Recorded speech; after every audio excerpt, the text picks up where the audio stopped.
नमस्कार दोस्तों, आपका बहुत बहुत स्वागत है डिफेंस एक्सपर्ट के एक नए वीडियो में। आज हम लोग एक पाकिस्तान से आई वीडियो को देखने वाले हैं जिसमें पूछा गया है कि रिलीजन आपके लिए पहले है या आपका देश पहले है। तो आपको भी पता होगा इसका आंसर क्या होने वाला है, लेकिन वो लोग क्या सोचते हैं अपने देश के बारे में। हालांकि वहाँ पर ही नहीं, एक मुस्लिम क्या सोचता है देश के बारे में आपको ये अच्छे से पता है कि वहाँ पर रिलीजन पहले आता है। इस देश में भी बहुत सारे ऐसे लोग हैं जो सोचते हैं कि रिलीजन उनका फर्स्ट प्रायोरिटी है और देश सेकेंडरी है, क्योंकि रिलीजन रिलीजन रहेगा लेकिन देश अलग बनाया जा सकता है। यहाँ पे सबको पता है, जैसे भारत को तोड़ के बांग्लादेश और पाकिस्तान जैसी चीज़ें बनाई गई, जो आज आप देख रहे हैं किस स्तर पर पहुँच चुकी है, किस स्तर के हालात हैं वहाँ पर आपको पता ही है। तो आइए देखते हैं इस वीडियो को, क्या कहती है पाकिस्तान की जनता और आम लोगों की सोच क्या है वहाँ पर।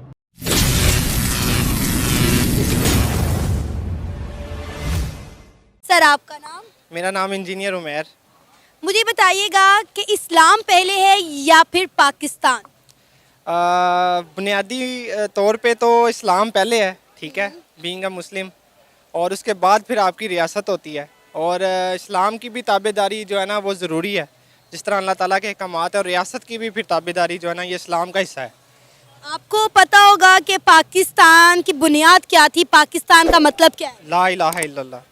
आपको लगता है कि 75 सालों में हमने इस्लामी कवानीन को फॉलो किया है, या 75 सालों में हमने जिस नाम पर पाकिस्तान बनाया था, जिस नाम पर हमने आज़ादी ली थी, इस्लामी जमहूरिया पाकिस्तान, क्या 75 सालों में हमने ऐसा कोई इस्लामी निज़ाम जो है वो कायम किया है पाकिस्तान में? इसके लिए बारहा कोशिशें होती रही हैं जब से पाकिस्तान बना है ना, तो अव्वलीन तरजीह यही रही है कि यहाँ पे इस्लामी निज़ाम नाफिज किया जाए।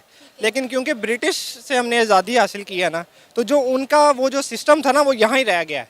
वो लोग तो यहाँ से चले गए हैं, लेकिन उनकी जो एजुकेशन सिस्टम था, जो उनकी सोच और फिक्र थी, वो हमारे मुल्क में रह गई है।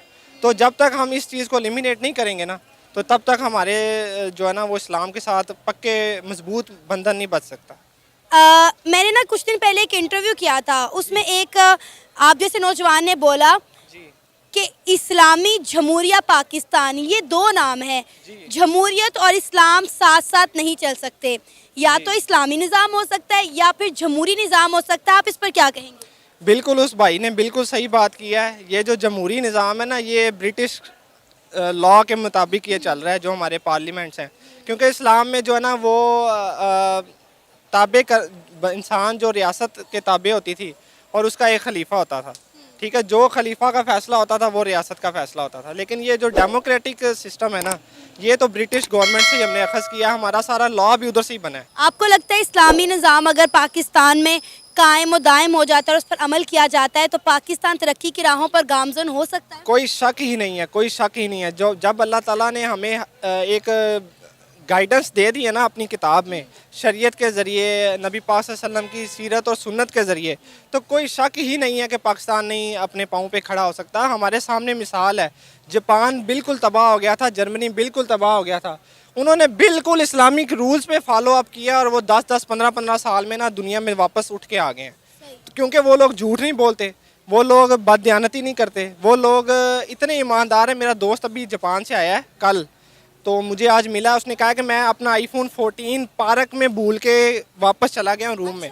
उसने कहा मैंने अगले दिन सुबह आके देखा है तो वो फ़ोन पार्क में ही मौजूद था।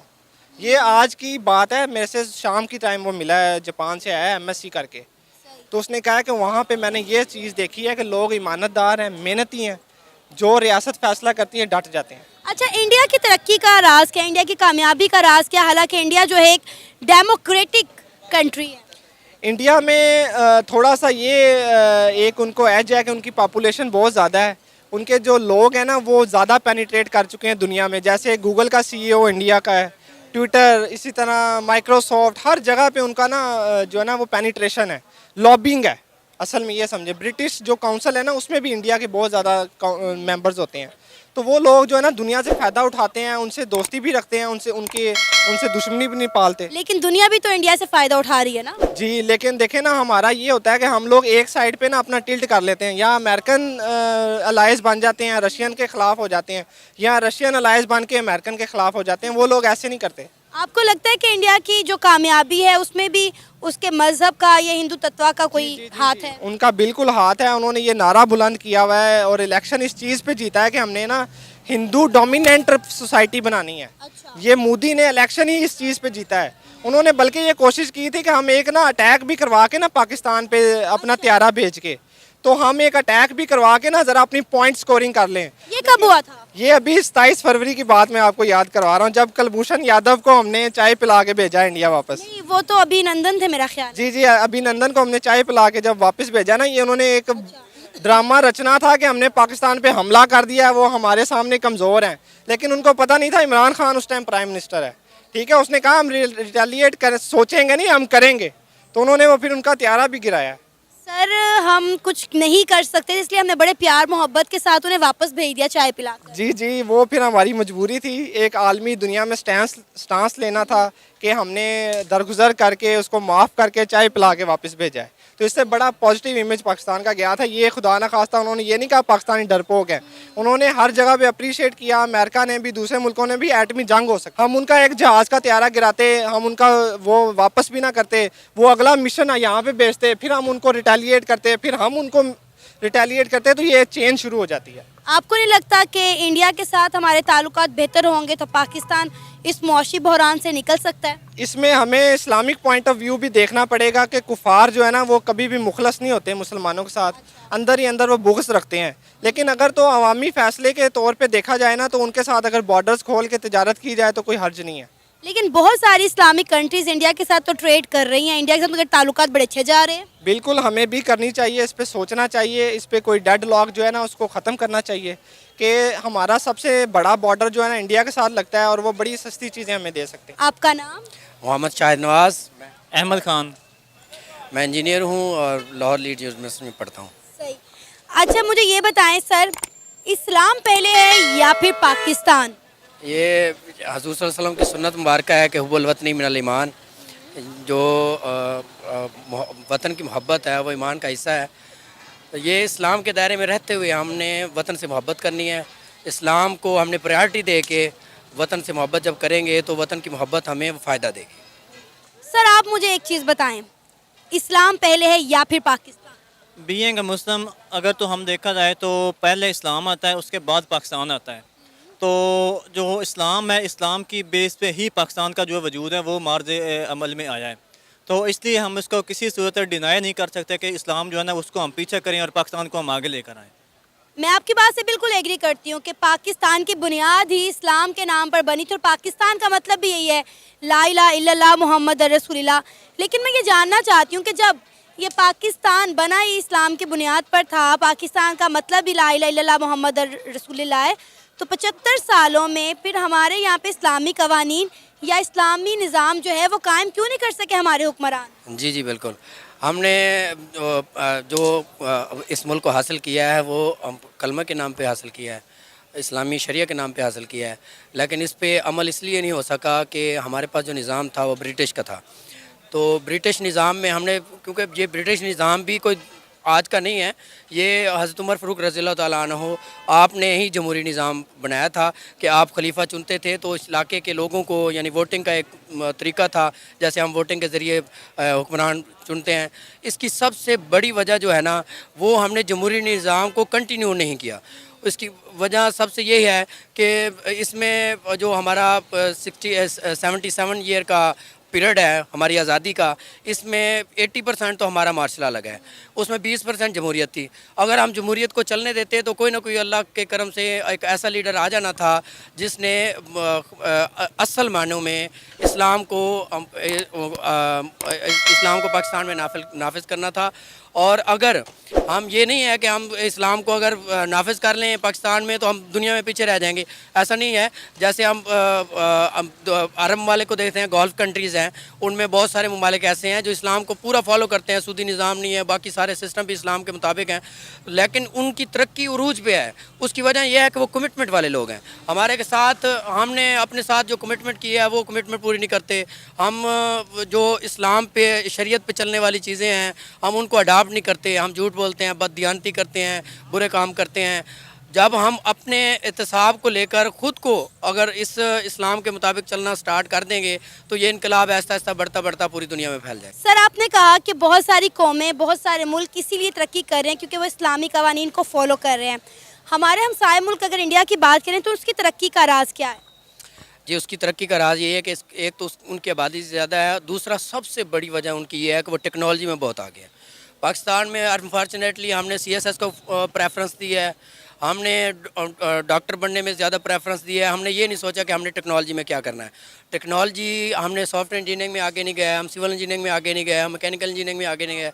हमने टेक्नोलॉजी को प्रेफरेंस नहीं दी, इस वजह से हम पीछे रह गए हैं। अगर पाकिस्तान और पाकिस्तानी कौम और पाकिस्तानी गवर्नमेंट और ये स्टेक होल्डर इदारे टेक्नोलॉजी को और इसके शोबों को अगर प्रेफरेंस दें तो पाकिस्तान दुनिया के मुकाबले में खड़ा हो जाएगा। जैसे दुनिया टेक्नोलॉजी में बहुत आगे जा चुकी है, इंडिया भी टेक्नोलॉजी में बहुत आगे जा चुका है। अब इंडिया में देखें वो खुद अपनी सारी चीज़ें बना रही हैं, गाड़ियाँ अपनी बना रहे हैं, इवन कि हर चीज़ वो अपनी ही बना के यूज़ कर रहे हैं।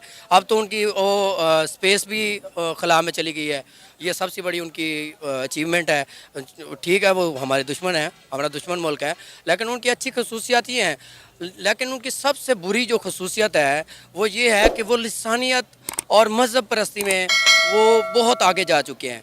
वो मुसलमानों को उनके हकूक़ नहीं दे रहा है, उन पे जुल्म कर रहे हैं। गौ माता आई हुई है, मोदी का वो इस्लाम मुखालिफ एजेंडा आया हुआ है, और जो बंदा उनके पास, उनकी तो जो जमहूरियत है वो एक ही एजेंडे पे है, मुस्लिम मुखालिफ। जो लीडर उनका मुस्लिम मुखालिफ अपनी कर लेता है कैंपेन और वो बंदा कामयाब हो जाता है। सर मुझे समझ नहीं आ रही कि पाकिस्तानी इस बात को मान क्यों नहीं लेते कि इंडिया में रहने वाले जो मुसलमान हैं वो एक अच्छी और खुशहाल ज़िंदगी गुजार रहे हैं। बहुत सारी वीडियोज़ ऐसी सामने आई हैं जिसमें जो हिंदुस्तान में मुसलमान रह रहे हैं, जिसे हम इंडियन मुस्लिम कहते हैं, उन्होंने बहुत सारी वीडियो में अपने बयानात दिए हैं। उन्होंने बताया है कि हमें यहाँ पे किसी तरह का कोई मसला नहीं है, हम एक बड़ी अच्छी ज़िंदगी गुजार रहे हैं और पाकिस्तानियों से ज़्यादा अच्छी ज़िंदगी गुजार रहे हैं। रिसेंटली अब एक वीडियो सामने आई कि बॉर्डर पर जो इंडियन मुस्लिम है वो मोदी साहब के नारे लगा रहे हैं और उन्हें बताया है कि नरेंद्र मोदी की हुकूमत आने के बाद हमारे लिए बहुत सारे काम किए गए हैं, हमें बहुत ज़्यादा फैसिलिटेट किया गया है।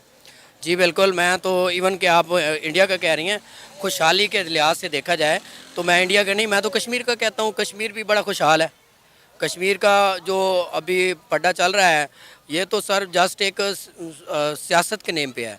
अगर उनकी ज़िंदगी, उनका लाइफस्टाइल देखें तो बड़ा ही इजी, उनको गाड़ी बड़ी आसान मिल जाती है, उनको अपनी उनको गंदम, आटा, उनको चीनी, घी, ये सारी चीज़ें इंतहाई मुनासिब रेट और सस्ते रेट पे मिल जाती हैं और खुशहाली है, वहाँ गुर्बत तो नहीं है। ये उनकी एक प्लस पॉइंट है। लेकिन जो उनका नेगेटिव पॉइंट ये है कि वहाँ मुस्लिम जो रियासतें हैं, जो मुस्लिम इलाके हैं या जो मुस्लिम हिंदू इलाकों में रहते हैं, उनको आज़ाद आना, इबादत और जो जिस दो कौमी नज़रे पे हमने इस्लाम को हासिल किया था, अल्हम्दुलिल्लाह पाकिस्तान में ये तो है कि हम जहाँ मर्ज़ी खड़े हों, मुसल्ला बिछाएं, नमाज़ पढ़ लें। वहाँ ये नहीं है। वहाँ ये देखें, आपको पता है कुछ दिन पहले का गोश्त, कोई बंदा गाय का गोश्त नहीं खा सकता। अब देखें इस्लाम में तो हलाल है। अब देखें उनको एहतराम करना चाहिए। हमारे मज़हब में जो चीज़ हलाल है उनको इस चीज़ का एहतराम करना चाहिए। हम भी एहतराम करते हैं उनकी चीज़ों का। अब जो बंदा गैर मुस्लिम है, इधर अगर कोई हराम चीज़ खाए तो हम उसको रोकते हैं? नहीं रोकते, वो उसका अपना पर्सनल फेल है। ऐसे मुसलमान अगर उनको गाय हलाल है, वो गाय खा सकते हैं, तो जैसे वो गाय ज़िबा करते हैं वो हिंदू उनको मारना शुरू हो जाते हैं, उन पर जुल्म करना स्टार्ट करते हैं। ये उनका नेगेटिव पॉइंट है। सर वो गाय को अपनी माता समझते हैं ना, उनके जज्बात, उनका मज़हब उनसे लिंक करता है। डेफिनेटली आप जब भी किसी के मज़हब पे अटैक करेंगे वो आगे से गुस्सा तो होगा ना। जी बिल्कुल। जैसे हम सूअर को हम हराम समझते हैं और सूअर को हम ऐसे हराम समझते हैं कि जहाँ वो सूअर का गोश्त हो हम उधर बैठना पसंद नहीं करते। हमें भी वो सख्त नफरत है उस सूअर से, लेकिन चूँकि गैर मुस्लिम है वो खाते हैं, हम उनको नहीं रोकते। ऐसे ही यही दो कौमी नज़रिया है जिसकी बुनियाद पे पाकिस्तान बना था कि जो कायद-ए-आज़म ने इनिशियल शुरू में स्टार्ट में इस चीज़ को डिफ़ाइन किया था कि मुसलमान जो है ना वो उसकी लिबास, उसका खाना, उसका पीना, उसकी रहन सहना, हर चीज़ जो है ना वो उनके मज़हब के अकॉर्डिंग उस चीज़ की नफ़ी करता है जिस तरीके से वो उस चीज़ को करते हैं। लेकिन सर अगर हम इसी बात को आगे कंटिन्यू करें, जो आपने कहा हमारा लिबास, हमारा रहन सहन, आधा हमने वेस्ट को कॉपी किया हुआ है, आधा हमने ईस्ट को कॉपी किया हुआ है, हमारी तो कोई अपनी तहजीब ही नहीं है, आधे से ज़्यादा कल्चर हमने इंडिया से अडॉप्ट किया हुआ है। यही हमारे माशरे की या पाकिस्तान की एक बदकिस्मती है कि हमने जो है ना वो अपने असल जो हमारे रूल्स हैं वो गैर मुस्लिम लोगों ने अपना के हमसे वो आगे जा रहे हैं ना, जबकि हम जो मुसलमान हैं हम एक नाम का मुसलमान हैं और नाम हमने वो लेबल यूज़ किया हुआ है। वो लेबल जो है ना वो यूज़ करते हुए हम कहते हैं कि हम जो है ना बड़े क्लियर मुसलमान हैं। अदरवाइज़ जो है ना हमारे जो रूल्स हैं वो उनको फॉलो करके उन्होंने हमसे बहुत ज़्यादा आगे निकल गया और हमारी ये एक अनफॉर्चुनेटली बदकिस्मती है कि हम जो है ना वो उन रूल्स को फॉलो नहीं कर पा रहे। आपने देखा कि किस तरह से पाकिस्तान के लोग इंडिया के बारे में सोच रखते हैं। उनके लिए पहले धर्म आता है, बाद में पाकिस्तान, क्योंकि धर्म के आधार पर ही पाकिस्तान बना था। शायद यही वजह है कि आज इंडिया में भी लोग सोचते हैं, क्योंकि कुछ समय पहले तक आपने देखा था कश्मीर के लिए भी आज़ादी की मांग हो रही थी, वो भी धार्मिक आधार पर। ऐसा नहीं कश्मीर पंडितों का था, कश्मीरी पंडितों का, लेकिन धार्मिक आधार पर आज़ादी की मांग हुई थी। वो कश्मीरी पंडित नहीं कर रहे थे, वो कश्मीरी मुस्लिम कर रहे थे, जो चाहते थे कि कश्मीर को एक आज़ाद मुल्क घोषित कर दें और पाकिस्तान के कब्जे में दे दें। एक तरफ से वैसा ही कहीं ना कहीं देखने को मिलता है। और इंडिया में भी ऐसे लोग हैं, मुस्लिम लोग, खासकर मैं उनके बारे में यही बोल रहा हूँ कि सीधा नाम लेना चाहूँगा, क्योंकि उनके आगे देश पहले नहीं है, उनके लिए इस्लाम पहले है, क्योंकि वो फिर से देश बना लेंगे। भाई इसमें नई बात क्या है, कोई नया चीज़ नहीं है, वो एक नया देश क्रिएट कर लेंगे यहाँ पर। लेकिन हम और आप बताया जाता है कि हिंदू इतने कट्टर होते हैं, ये लोग सनातनी बहुत ज़्यादा कट्टर होते हैं अपने धर्म के प्रति। कट्टर तो वो लोग हैं ना जो क्या कहते हैं अपने देश के आगे इस्लाम को रखते हैं। हम लोग तो देश को प्रायोरिटी देते हैं, उसके बाद कहीं ना कहीं हमारा रिलीजन आता है। लेकिन हमें भी बदलने की ज़रूरत है, क्योंकि जब तक आप रिलीजन आपका नहीं होगा, आप कौन से धर्म से बिलोंग करते हैं, आपकी आइडेंटिटी क्या है, कुछ नहीं। आप नाम अपना क्या रखेंगे, रमेश, अब्दुल्ला, जोसफ, क्या नाम रखेंगे? आपके पास रिलीजन ही नहीं है आपके पास कोई नाम? रिलीजन मतलब आइडेंटिटी। आइडेंटिटी जो आपको बताता है कि आप रमेश हैं, सुरेश हैं, राम हैं, अब्दुल हैं। अगर आपके पास रिलीजन नहीं होगा, इसलिए ये भी वजह है कि वो लोग रिलीजन, और बचपन से ही ऐसी चीज़ें पढ़ाई जाती है कि वो लोग रिलीजन को आगे लेके चलते हैं। बचपन से ही उन्हें बताया गया है कि रिलीजन को आगे लेके चलना है। बच्चा जब 2-4 साल का हो जाता है तो वहाँ पर बता दिया जाता है, वहाँ पर किताबें पढ़ाई जाती है, स्पेशल किताबें कुरान हो गई। और हमारे धर्म में क्या है, हमें सिर्फ पढ़ाई से लेना देना, हमें अपने धर्म के बारे में कभी पढ़ाया ही नहीं जाता। पता नहीं क्यों नहीं पढ़ाया। जब बच्चे 2-4 साल के होते हैं तो उन्हें स्कूल भेजते हैं ताकि अच्छी शिक्षा ग्रहण करें, अच्छा जॉब करें, अच्छा पैसा कमाएं, और इसके कि वो लोग एक धार्मिक किताब पढ़ें। धार्मिक किताब पढ़ के भी साइंटिस्ट बन सकते हैं लोग, ऐसा लोगों ने प्रूव करा हुआ है, ऐसा नहीं है। इसलिए हमें भी ज़रूरत है कि हम अपने बच्चों को, जो हमारे आने वाले फ्यूचर्स हैं, उनको पहले धार्मिक ज्ञान दें, बाद में किताबी कीड़ा बनाएं। आपको दोनों एक साथ लेके चलना होगा। अगर आप सिर्फ उन्हें धार्मिक ज्ञान देंगे तो फिर गड़बड़ है, आप फिर किताबी ज्ञान देंगे तो भी गड़बड़ है, क्योंकि अपने रिलीजन को समझ नहीं पाएगा जो उसे समझने की ज़रूरत है। आज हम अपने रिलीजन को लोगों को समझाना ही नहीं चाहते, अपने आने वाले भविष्य को बताना ही नहीं चाहते, बच्चों को सिखाना नहीं चाहते कि हमारा धर्म कितना महान है। और एक तरफ देखिए वो धर्म है जो हमेशा सबसे पहले रिलीजन की बात करता है, किसी भी चीज़ के ऊपर सबसे ऊपर उनका रिलीजन है। लेकिन जब हमारे रिलीजन की बात आती है तो वो बाद में आता है, पहले हम अपनी प्रायोरिटीज रख देते हैं उसके बाद में। तो कहीं ना कहीं हमें भी अपनी सोच बदलने की ज़रूरत है, और हम सोच बदलें, लेकिन इतना करने की ज़रूरत है कि रिलीजन, जिस रिलीजन से आप बिलोंग करते हैं उसे अच्छे से जानने और अपने बच्चों को सिखाने की ज़रूरत है। और इसे हमेशा से हमारे लिए देश प्रायोरिटी रहा, हमेशा ही आगे भी रहेगा। रिलीजन हमारे लिए सेकेंडरी है, लेकिन कहीं ना कहीं दोनों को साथ में लाकर खड़ा करना पड़ेगा, तभी लोग इस धर्म की रिस्पेक्ट करना सीखेंगे। क्योंकि जिस धर्म की रिस्पेक्ट लोग खुद नहीं करते, उनके धर्म के लोग दूसरे लोग क्या रिस्पेक्ट करेंगे? आप बताइए हमें। आप हमें बता सकते हैं वीडियो आपको कैसा लगा। अगर आपको ये वीडियो पसंद आए तो वीडियो को लाइक कीजिए। आपके क्या विचार है आप कमेंट के जरिए आप हमें दे सकते हैं, और जाते जाते चैनल को सब्सक्राइब करना बिल्कुल मत भूलिएगा, क्योंकि ये बिल्कुल फ्री है। मिलते हैं डिफेंस पर के किसी अन्य वीडियो में, तब तक के लिए जय हिंद।